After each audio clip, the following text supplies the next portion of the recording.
o'clock, so calling the Pinal County Community College District Governing Board meeting to order at 2 p.m. Welcome everyone, our audience, and certainly our board members and CAC staff. So first order of business here is Pledge of Allegiance. If Mr. Lopez, if you wouldn't mind leading us in the pledge. Thank you. Please join me in the pledge. I pledge allegiance to the flag of the United States of America and to the republic for which it stands, one nation, under God, indivisible, with liberty and justice for all. Great. Thank you. And the next item on the agenda is I have the pleasure of swearing in our newest governing board members. So, Mr. Lopez, if we could, where would you like us to do this, Mary Lou? Okay.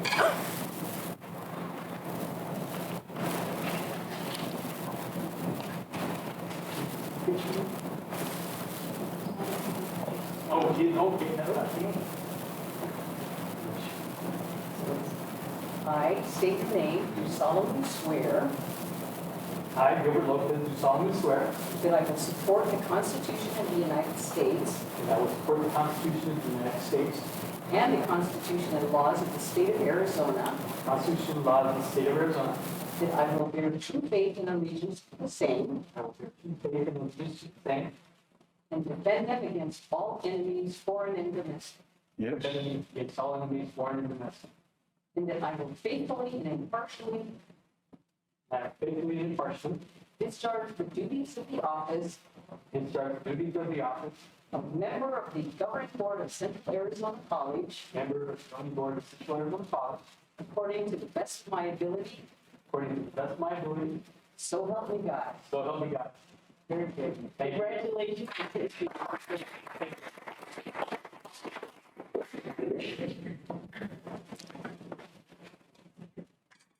Great, that's very exciting. Thank you for being a part of the board, Gilbert. Absolutely. Thank you. So the next item on the agenda is the adoption of the agenda. If I have a motion to adopt the agenda as presented. So moved. All right, so I heard Dr. Odiorn and Governing Board Member Walker is the first and second. Any discussion? Hearing none, all those in favor, say aye. Aye. All those opposed? All right, we've adopted the agenda.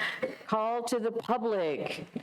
Angela, anything that, okay, we have no public that needs to speak. So we're moving on into action items. So first item is the consideration of the consent agenda. Is there a motion to accept the consent agenda as presented? So move. All right, Dr. Odiorn, is there a second? Second. Governing Board Member Lopez, it's been moved and second to consider, to approve the consent agenda as presented. Is there any discussion? Hearing none, all those in favor say aye. Aye. All those opposed? All right, thank you, motion carries. And the next item is the emeritus status for Ms. Gladys Christensen. Dr. Elliott. Good afternoon, Madam Chair, board members, faculty, staff, and guests. As you know, per CAC policy, emeritus status can be awarded to any retiring full-time employee or a member of the Board of Governors for distinguished service. Mrs. Gladys Christensen retired from the Board of Governors just last month and she had served 40 consecutive years on the board with her first six-year term beginning in January of 1983. Gladys served many terms as president, vice president of the board, and is distinguished by being the longest-serving board member of the Board of Governors. So I present to you a recommendation to grant Gladys Christensen emeritus status. All right, that's an amazing record. Is there a motion to approve the resolution as presented? Oh, should I read it first? Or you could read it after. It's in our packet. There is a resolution to bestow Gladys Christensen with the emeritus status. Is there a motion to approve that status for her? I move that we grant emeritus trustee status to Gladys Christensen. Is there a second? I would second that. All right. It's been moved and seconded. Any discussion? Hearing none? All right, well, I'm going to go, all those in favor say aye. Aye. All right, all those opposed? All right, hearing none, motion carries. And by the way, Governing Board Member Ruth Smith is on the phone. Yeah. So I'm going to go ahead and read the resolution because I think what the plan is to give Gladys a copy of the recording. So the resolution states, whereas Ms. Gladys Christensen has served with distinction as a member of the Pinal County Community College District Governing Board of Governors for a period of 40 years, and whereas upon retirement, Ms. Christensen was the longest-serving member of the Board of Governors, and whereas throughout her tenure as a member of the board, Ms. Christensen has been a strong and tireless advocate for Central Arizona College and for community colleges across Arizona. And whereas Ms. Christensen served 12 terms as president and 2 as vice president of the Board of Governors, and whereas Ms. Christensen served more than 20 years as the college's representative to the Arizona Association of District Governing Boards, and whereas Ms. Christensen has been active as a member and leader of numerous civic service and business organizations, and whereas Ms. Christensen was appointed by the governor of the state of Arizona to serve on the Welfare to Work Committee and the K-12 Curriculum Advisory Board, and whereas Ms. Christensen was instrumental in the passage of a local bond issue, which funded the building of 3 new campuses and a renovation of 2 older campuses. And whereas Ms. Christensen has been and is highly valued and deeply loved by all those who have had the honor to know her and serve with her, now therefore be it resolved that the Board of Governors of the Pinal County Community College District confers upon Ms. Gladys Christensen the status of trustee emeritus with all the rights, honors, and privileges appertaining thereto. So, Gladys, when you hear this, congratulations, and we miss you. Thank you so much, everyone. All right, the next item on the agenda, proposed tuition and fee schedule. Mr. Wadka. Thank you, Madam Chair, and good afternoon, board members. Welcome, Mr. Lopez, Madam President, Madam Assistant, and all guests and staff here this afternoon. Action item is the 2023-24 fee schedule. If you recall, 2 years ago, we approved the tuition for the next fiscal year, so we're not asking for any tuition increases today, but we are asking to approve all of the increases in the attached fees that you have in your packet. Not all of these fees have increased. I think the only one of any major significance may be the room and board. Our food costs have increased over 25% the last 2 years, and the board, the food costs and the room costs we increased by 5%. So be happy to answer any questions. Otherwise, this is the proposed tuition and fee schedule for the upcoming year. Great. Any questions for Mr. Wadka?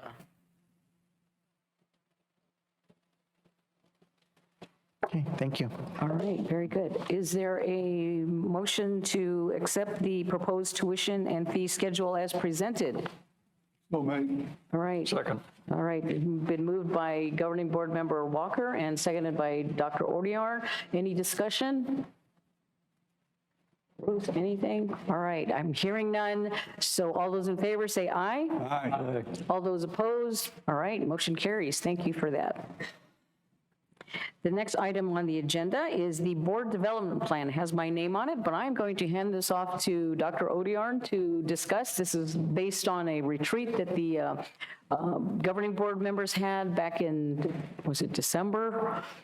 And so, Dave, I'll let you take it from here. Thank you. You'll recall that during that retreat, we did a board evaluation and had a conversation about the results of the surveys that we had completed. And following that, Evelyn asked me if I would take a look at how we might go about moving that forward to address some of the areas that we had identified as opportunities for improvement. And of course, if you're going to improve something, the first thing you need to do is figure out what it is you actually want to accomplish. So it seemed to me that we needed learning objectives as a starting point.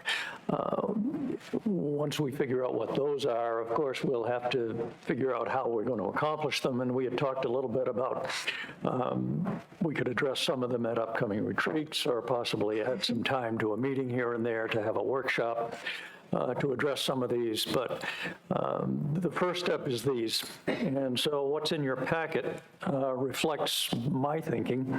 I really thought there were two themes that came out of our self-evaluation that were worthy of addressing.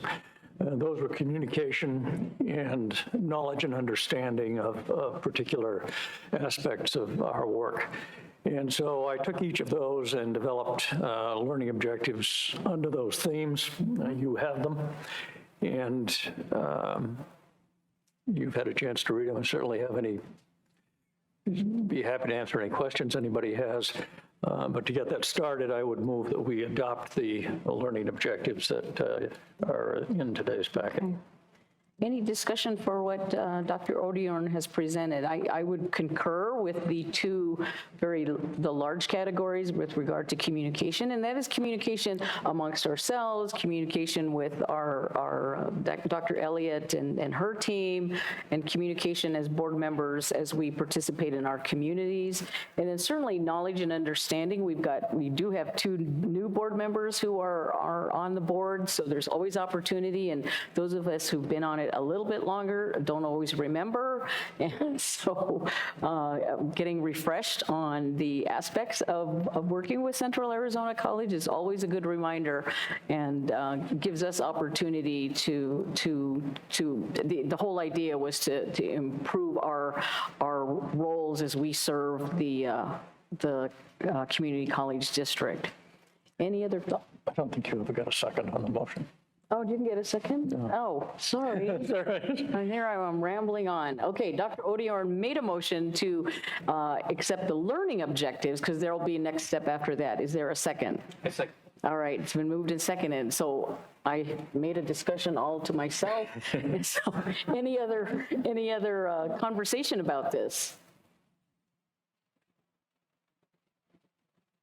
Ruth, I'm just going to call on you. I know you're on the phone, or at least listening, if you had any other comments. Well, no. Okay, great. And so if there's no other discussion, it's been moved and seconded to adopt the learning objectives, and there will be more to come after this. All those in favor say aye. Aye. All those opposed? All right, motion carries. Dr. Odiorn, thank you for your work and putting into this. And so we'll just keep it in your bailiwick here to go to the next step, right? You're so good to me. Don't want any of us to be bored on here. No, it's just part of the learning process. Great, thank you so much. All right, now we're on to information items. So Dr. Elliott, report from college president. I know you had a lot of things going on this last month, you and Mr. Walker. Thank you very much, Madam Chair. First, I really want to publicly recognize Karen Geldmetcher, a CAC Ag instructor. She was named the 2023 Dean Merrill Lifetime Achievement Award recipient, that's a mouthful, by the South Central District of the Arizona Association Future Farmers of America. So this is a great honor for her. As you mentioned, yes, Governor and Board Member Walker and I went to Washington, D.C. Earlier this month, yes, early in February, and we're able to meet with key individuals in Washington, including Senator Kelly and others. It was a really no big news coming out of Washington yet, so there is conversation. Our legislative agenda is around increasing the Pell, summer Pell, continuing second chance Pell, also looking at DACA students. So we have a statewide administrative or a legislative agenda that's protecting TRIO programs, those typical programs that we would like to see continue. So that, I feel like it was a very beneficial trip. Plans for the new building buildings at SMC are into the final stages, and final renditions should be completed by March. I'm looking at March or April. I'm looking at Chris for confirmation. Hopefully, we keep making changes. I'm sure that they love us for that. And then something really exciting this morning, we held a signing with U of A Global in an agreement that will enable CAC learners and employees to transfer up to 90 hours toward an online bachelor's degree program at a discounted tuition rate. And I have some flyers on that I'll pass down, and you can glance at that as well. Are there any questions about the district update before I move on to my long list of legislative updates? Any questions for this first part of Dr. Elliott's report? This is very exciting about this UA Global. Wow. And lots ahead. of thanks to Dr. Cardenas and Dr. Gilliland for the back and forth in the MOU and making sure that our interests were protected. They did all the heavy lifting. I just signed. They did all the work. So, all right, for the legislative update, House Bill 2025. It's around if a community college district exceeds its expenditure limitations, specific amounts of state aid will be withheld. There are several other expenditure limitations bills out there with various language, but most feel like this one is going to get the most traction. House Bill 2076 requires public schools, universities, community colleges, and other state agencies in consultation with Native American tribes to display Native American tribal land acknowledgement plaques in clearly visible locations. House Bill 2239 prohibits public universities and community colleges from considering a student's private scholarship and determining the student's need and financial aid award. In other words, if an institution is aware that a student is getting a private scholarship, that cannot be deducted from their overall need aid. House Bill 2265 makes supplemental appropriations from the general fund to community college districts, and our portion would be about $500,000. House Bill 2336 requires public universities and community colleges to provide a tuition waiver to the child or spouse of an Arizona resident who was a veteran of the U.S. Armed Forces who suffered a post-traumatic stress injury in the line of duty and then later committed suicide. So that's an interesting bill. Senate Bill 1300 prohibits, this might sound familiar to you, it didn't make it through the last session, but it prohibits the governing board of any university, college, or community college from enacting or enforcing any policy that prohibits the possession of a concealed weapon by a person who possesses a valid concealed weapons permit. This is the same exact language as it was last year. Senate Bill 1348 requires each public and private college, university, and community college to adopt policies that define consent to sexual activity. And Senate Bill 1620 appropriates $1 million in specific amounts to each community college district to fund dual enrolled students. This bill also prohibits the reducing of state aid for dual enrolled students to 50%. So that's going to be a nice segue into a report I think you're going to have later today about dual enrollment. But I'm happy to answer any questions you may have. Again, it's early in the session. A lot can change. And I watch these bills and try to give you updates on what's passed and where we think that we might land. Always an interesting bucket of bills. An interesting bucket of bills. We'll just leave it at that. Thank you. Same with local government, bucket of bills. All right, anything else, any other questions for Dr. Elliott on her either district update or legislative update? Okay, we'll just move on to business affairs reports. Mr. Wadka, always want to promote him. Thank you. Good afternoon once again. In your packet is just one report. The monthly budget reports were delayed this month. We had a little glitch in the system late last week and we're not able to print them until this evening, so I apologize for that. So we'll have a cumulative amount next month for that. In your packet, though, are the awarded bids, over 20,000, and for your information, there are 7 of them. So I'd be happy to answer if you have any questions on those 7 bids. All right. Any questions for Mr. Wadka? All right, I think you're done. Thank you. All right, thank you. And back to the dual enrollment report from Dr. Cardenas. Good afternoon, everyone. President Odior and Governing Board, Dr. Elliott, colleagues and guests, thank you for having me here today.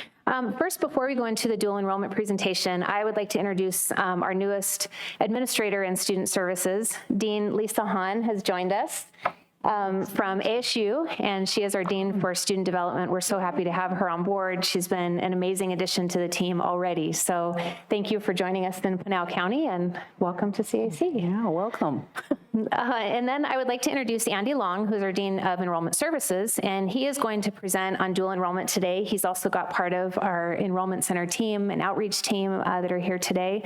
So we've got lots of great information to share with you, and the overall presentation is really tying the work that's been done in dual enrollment, the significant change that we've seen over the last few years, and how that ties into serving underserved students across the county. So we're excited to present this information, and Dean Long.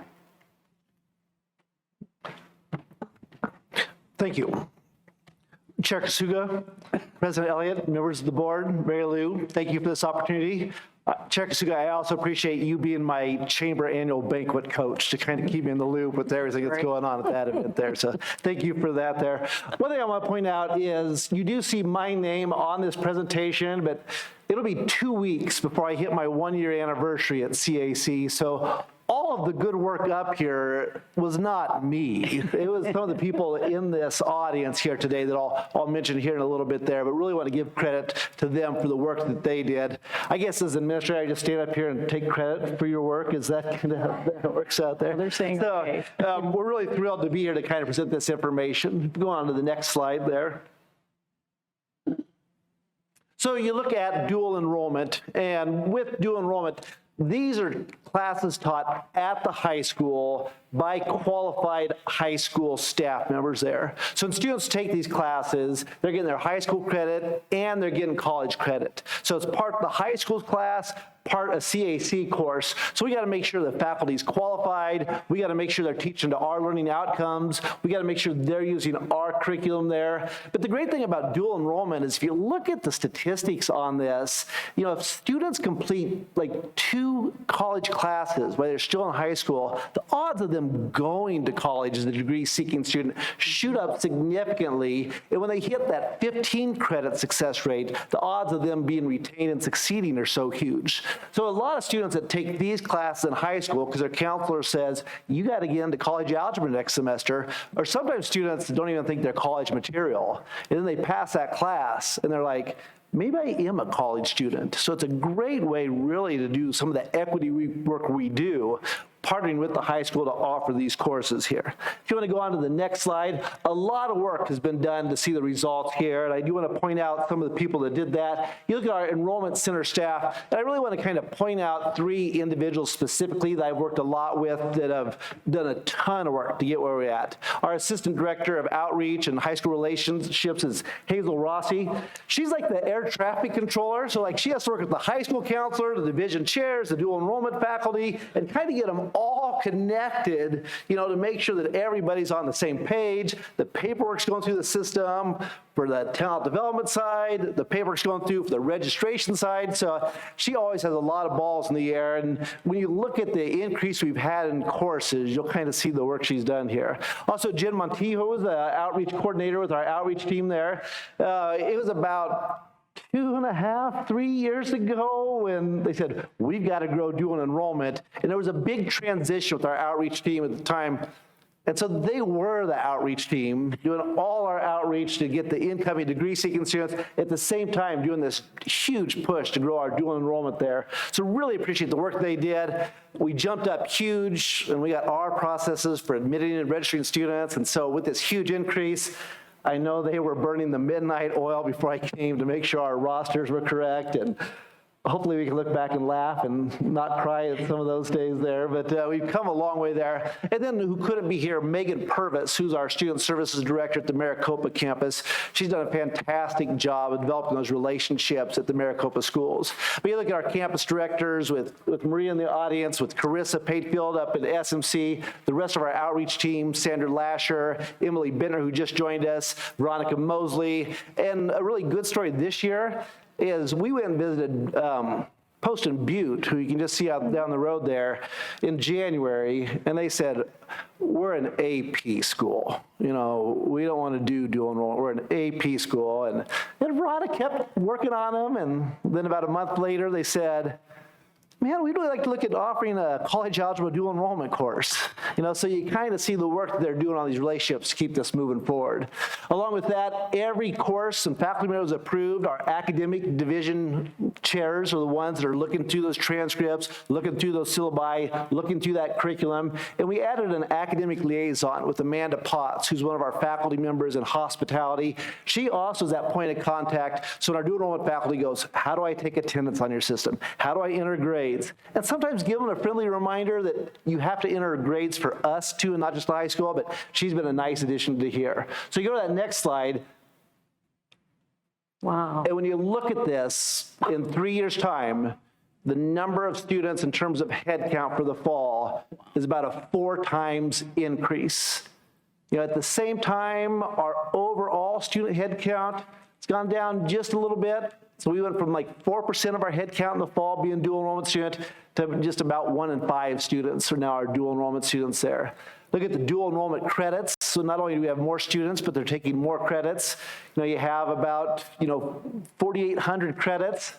So that's about 4.8 credits per student. The math's a little bit easier on that one there. But that's, about 6 to 7 times growth in that regards there. About a 5 times growth, the number of sections, and about 35 different unique courses that are offered in that area there. So it kind of speaks for itself on that one Outstanding there. work. Yeah, good job. Going on to the next slide, when we break those 1,040 students down, it's kind of like, who are those students that are taking all those dual enrollment courses there? And looking at our numbers, it's kind of exciting to see some of our top high schools that are offering that. Our largest school offering dual enrollment is Cabot, and that took a lot of work to kind of bring them on board as partners to make sure their courses are meeting our requirements, but also then to offer those students that are taking those classes that college credit that sometimes can lead right into the workforce with the programs they offer there. Then 4 other top ones, these are our public schools. You look at Coolidge and Casa Grande Union and Vista Grande, they are all at about 80% of underserved population servicing. So it's the students that we want to serve with this, that, are the ones that may not see themselves as college material. Sometimes when you look at dual enrollment across the country, it's already the students that were going to do all right, that had parents that went to college, that, come from, pretty good backgrounds. But with the expansion we have plenty that fit that category in dual enrollment there. But we're also serving a lot of students that, are first gen, that, do come from underserved populations. So we're really excited to see that area there. Then if you want to go on to the last slide, kind of moving forward here, we will not see this same growth in the future, mostly because, just working with high schools to find out who they have for qualified instructor, making sure their curriculum's aligned with us there. So at this point, it's kind of refining our process, refining our systems, continuing to work with the high schools and communicate. If you have the qualified instructors, if you have the need in your school, let us know how we can serve that there. But, we're really excited, from where we went from last fall, 2 falls ago to this last fall, and bringing people on board, the students and the high schools, and kind of really excited the direction we have going forward as we continue to refine what we're doing here. I think that's the last slide, and I'd open it up for any questions. Yeah, well, outstanding results. Congratulations to the team. Any questions for any of them? Madam Chair, if I- Yes. So the schools like Imagine, public, do they participate or? Every school in the district can participate. We sign intergovernment agreements with all the school districts throughout the state, and that really lays out, here's our responsibilities as a college, here's your responsibility as the school, but really the language comes from the state on that. So it's a pretty similar agreement across the board. Huge thing I forgot to mention is 2 years ago with the COVID money, we went to free dual enrollment classes there, and then made that as part of the board policy that dual enrollment courses are $0 tuition. And that's another huge piece that helped kind of spur that growth because it allows students to get into those courses. But any school in the district, when they have qualified instructors, they can contact us. We can look and see if their transcript feeds, say if they'll agree to our student learning outcomes, our curriculum, and then we can pull up a concurrent or dual enrollment course at any of the schools. Great, thank you. You're welcome. Great, good question. Good question. Yeah. Any other questions, comments? Did you want to touch a little bit on early college? And I think a lot of people think concurrent is just junior, senior. Yeah, definitely. So this was dual enrollment. This is the classes, I'll get to it. I just wonder why we don't see anything from Apache Junction High School. Was there an effort there? Definitely. And I think the interesting thing when you look at Apache Junction High School, some of the classes we offer are called fixed concurrent classes, which we don't do a lot of those because the way it works out and how we all do it with equity-wise there makes it difficult there. But there's certain classes that our CAC faculty teach that's offered specifically for high schools. And, Hazel's in the audience here who's done a lot of work with them there. But this year we've offered a specific college English and college math course at Apache Junction.